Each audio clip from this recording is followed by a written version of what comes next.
Look at that tornado! Tornadoes swept through multiple states as the remnants of Hurricane Ida pounded the U.S. East Coast. Homes were reduced to rubble as parts of some cities, including New York City, were left underwater. It was pretty quick. Wind, maybe 5 minutes, and then just everything was decimated. So I turned off the radio and just heard everything there, like the roof, everything collapsing, so we all jumped under the steps.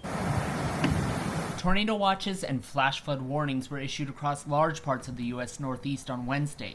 The governors of New York and New Jersey declared states of emergency as the weather created dangerous conditions.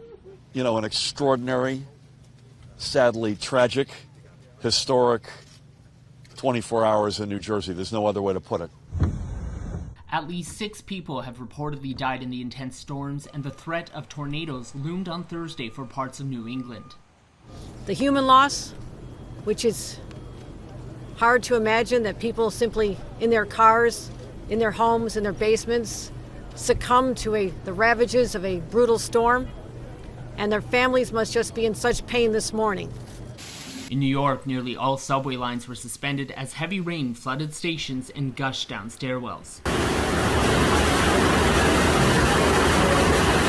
At least 5 flash flood emergencies were issued from western Philadelphia to northern New Jersey, with New York City also issuing its first ever. A travel ban was even put in place for the city until Thursday morning.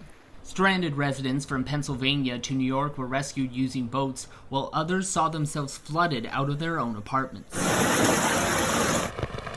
In Maryland, several children and a driver trapped in a school bus were removed and taken to a nearby school. And in Annapolis, near Washington, D.C., downed power lines littered the streets after an apparent tornado tore through parts of the city. Ida was the latest storm to hit the region barely a week after Tropical Storm Henry swept through some northeastern states. And now people are picking up the pieces once again. Sean Previl, Global News.